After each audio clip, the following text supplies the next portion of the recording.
Yo tout le monde, ici Sweep, et donc on continue notre petite trilogie, enfin c'est même plus une trilogie, notre petite saga, on va dire directement du Phoenix, avec une review, et je l'avais déjà annoncé donc sur la première vidéo, donc sur les failles Phoenix, en disant que je devais faire une review sur les différents récits donc où on croise le Phoenix. Bien sûr, je ne vais pas vous faire une review de tous les comics même qu'on pourrait plus trouver ou autre, ou de moins de détails, on voit le comics, on va plutôt partir sur les différentes sorties de Panini. Parce que Panini, moi le premier, je les ai souvent critiqués sur les sorties de comics ou autres, surtout pour donner une idée avec la sortie de Spider-Man Into the Spider-Verse, où derrière on avait quasiment rien qui était sorti, donc on n'a même pas relancé les séries, donc Miles Morales, donc le premier omnibus, qui se trouve quasiment plus, ils n'avaient même pas ressorti des Spider-Gwen, alors que moi justement après ce film j'en avais envie. Mais pour le coup je dois vraiment féliciter Panini, car pour la sortie du film donc de X-Men Dark Phoenix, eh ben, ils nous ont préparé un petit package de sorties de comics sur Jean Grey et aussi sur le Phoenix, et après d'autres comics qui sont liés donc sur le Phoenix, ce qui fait que ben, pour ceux qui veulent s'intéresser au sujet avant d'avoir le film, c'est possible. Ainsi, je vais donc vous présenter, parce qu'on va pas être une réelle review, je vais donner mon envie sur les comics que je vous présente, je vais vous donner mon ressenti dessus, et donc les petits conseils que je peux vous donner, les petits conseils d'achat. Et pour commencer justement ce conseil d'achat, ben, je vais vous parler donc du plus célèbre et aussi sans doute du plus cher. Il s'agit tout simplement donc de la saga du Phénix Noir, qui est donc en absolute. Hop, regardez, c'est un absolute dans son carton et tout ça. Alors la saga du Phénix Noir, qu'est-ce que j'en pense? C'est un vieux récit, c'est rempli donc de récits cultes en plus parce qu'on a la saga, la première saga du Phénix, après la saga du Phénix Noir, donc on voit justement ben, Jean Grey posséder le Phénix, péter les plans et compagnie.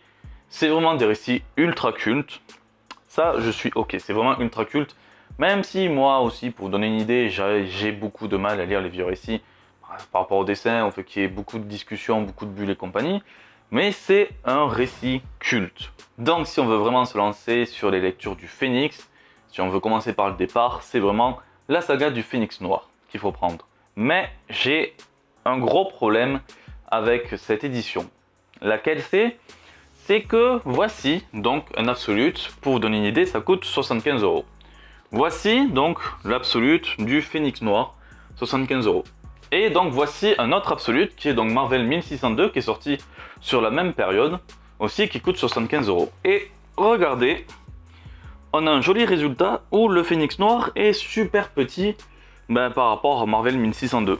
Même si, ouais, ça se voit quand même qu'il est plus petit. Et encore, j'ai Infinity à côté, je le mets pas pour dire que c'est un peu de l'enculade. Mais le fait que Panini ne sorte pas en fait un prix par rapport à la pagination, au nombre de pages, mais juste par rapport à l'édition, 75 € pour ça, c'est culte, c'est très culte. D'ailleurs, il faudrait quasiment le voir, mais par rapport à d'autres absolutes, le prix est vraiment pas bon. Parmi les autres sorties qu'on a eu donc entre Jean et le Phénix, on a donc, là cette fois en deluxe, le chant du Phénix. Donc X-Men, le chant du Phénix. Celui-là est sympa parce qu'en fait il est en deux arcs qui se suivent, mais c'est donc le War Song et le End Song donc, du Phénix, pour vous donner une idée. Et donc le premier c'est le retour un peu de Jean Grey qui est possédé par le Phénix, qui possède le Phénix. Et on voit un peu la relation qu'il y a là entre les deux personnages. C'est vraiment sympa, le Phénix est perdu, Jean Grey elle aussi est perdue, et ils essaient de se retrouver tous les deux. Et bon, il se passe plein d'événements, je peux pas vous spoiler, mais c'était vraiment sympa. Et la deuxième partie, c'était les Cuckoos, qui sont donc possédés par la Force Phénix. Donc, vu que j'ai parlé des Cuckoos déjà dans les autres ou autres, comme ça vous le verrez. Où on apprend déjà beaucoup de choses sur les Cuckoos, mais si on s'intéresse juste au Phénix, c'est un peu aléatoire ce qui se passe par rapport aux Cuckoos. C'est même, ouais, juste pour le Phénix, c'est à balayer un peu, mais on voit quand même toute la puissance du Phénix, toute la relation, et c'est vraiment sympa. J'ai vraiment adoré, pour moi, ce Deluxe X-Men, même si Deluxe, on le sait, c'est 32 € pour quelque chose comme ça, c'est beau et compagnie, mais ça peut rebuter certains. Parmi les lectures du Phénix, c'est quand même une de mes lectures préférées. Surtout parmi les trois lectures Jean et Phénix que je vais vous présenter, il y en a une juste après. Pour moi, celle-ci, c'est la meilleure. Et le troisième récit entre Jean et le Phénix sorti par Panini, qui est en 100% Marvel, c'est tout simplement X-Men, la résurrection du Phénix. Et alors, qu'est-ce que j'ai pensé de ça? Je l'ai trouvé assez sympa, mais en même temps, il y a des choses qui me dérangent. Le constat de base quand même sur le comic, c'est que ça ressort une très bonne idée où le Phénix essaie un peu de séquestrer Jean Grey pour vous donner une idée, lui déclencher un peu un syndrome de Stockholm. Il dit genre, faut que tu remarques que tu as besoin de moi pour qu'on soit ensemble tout le temps et tout ça. Ça, c'est une forme très intéressante qui est racontée tout au long du récit. C'est bien amené et c'est vraiment pas mal. Là où c'est légèrement moyen, c'est les X-Men à côté qui enquêtent justement sur des événements qui se passent, qui sont liés au Phénix, qui se passent sur Terre. Et les X-Men, ils sont un peu perdus, on les voit enquêter, et donc passer d'un côté à Jean, de l'autre X-Men, peut être gonflant, surtout que l'X-Men n'avance pas, donc c'est légèrement chiant, mais c'est sympa à suivre. Je veux dire, c'est moyen juste parce que ça coupe le rythme par rapport à Jean et tout ça, donc ça fait deux récits qui est mis en un, enfin sur le même chapitre, les deux sont coupés, les deux sont ensemble mais coupés et compagnie, donc ça casse le rythme mais ça va. Par contre, là où j'ai du mal, c'est la fin. Je peux pas raconter réellement la fin, il faudrait que je mette une section spoiler, mais j'ai pas envie. Mais la fin, je l'ai trouvée assez décevante, ou surtout beaucoup trop facile en fait. La fin, vraiment, c'est amené comme ça, c'est tout con. Et c'est beaucoup trop facile au point que j'ai pas vraiment aimé. Mais après, de base, tout ce qui se trouve dans le comics est assez sympa et peut permettre de comprendre la psyché du Phénix. Et derrière ça, j'ai donc deux autres comics à conseiller qui sont sortis par Panini. Le premier, je vous en ai déjà parlé tout simplement parce que c'est Avengers vs X-Men, où ben, comme je l'ai déjà raconté, carrément spoilé sur la vidéo des 5 Phoenix, ben, donc il y a justement les 5 Phoenix, on a les Avengers qui ont peur du Phoenix, qui veulent essayer de le tuer. Il est excellent.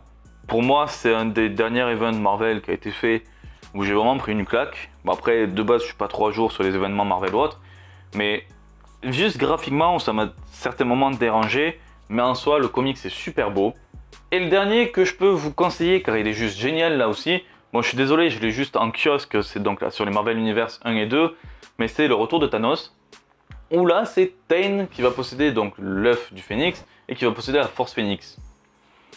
Le récit est excellent, mais en fait, bon, sur le Phénix en soi, on découvre un peu une forme du Phénix en tant que œuf, ce qu'on ne voit pas sur les autres livres qui sont sortis chez Panini, et on comprend un peu comment on peut être possédé par le Phénix. Ça le montre légèrement, mais ce qui est excellent, c'est la relation Thanos avec Tain, tout ce que fait Thanos et compagnie. Mais sur le sujet lié juste au Phénix, ok, c'est assez, ça intrigue un peu, ça montre des éléments, mais par rapport vraiment au Phénix, c'est pas le must pour s'intéresser au Phénix. Par contre, le récit en soi, donc de Thanos le retour, est juste génial. En tout cas, voilà, j'espère que cette petite vidéo review rapide, parce que c'est un fast review où j'ai juste pas présenté et donné mon avis. Pour le donner, j'ai juste donné mon avis sur les prix, sur ce que je pensais, tout ça. Je vous conseille déjà, au moins, si je dois vous conseiller deux choses parmi tout ce que j'ai présenté, pour moi c'est Le Chant du Phénix et Avengers vs X-Men. Ça présente énormément de choses pour comprendre le Phénix, c'est super intéressant. Mais en tout cas, voilà, si vous avez aimé la vidéo, n'hésitez pas donc à laisser un pouce bleu et à partager la vidéo, bah, déjà ça me fera toujours plaisir. Si vous avez d'autres récits à dire qu'il faudrait lire ou autre, mais surtout parmi ce qui sort chez Panini, parce que parler de trucs qui sont maintenant introuvables, ce sera un peu gênant, c'est pour ça que je me suis surtout fixé sur ce que sort Panini, mais j'ai aussi donc précisé pour moi ce qu'il faudrait acheter ou non, histoire que par exemple voilà, l'Absolute, il contient des infos super géniales sur le Phénix, mais vu le prix et tout ça, si ça en reboot certains, je vous conseille par rapport à d'autres Absolutes d'en prendre un autre, parce que vous aurez plus de pages, et pour donner une idée, moi entre la saga du Phénix Noir et Marvel 1602, je préférais le Marvel 1602. Et bon, ça c'est les avis et les couleurs pour vous donner une idée. Mais voilà, j'espère que cette petite review vous aura aidé. Si vous avez d'autres conseils, allez-y, mettez-le en commentaire. Sur ce, je vais vous laisser, donc ciao tout le monde et à la prochaine.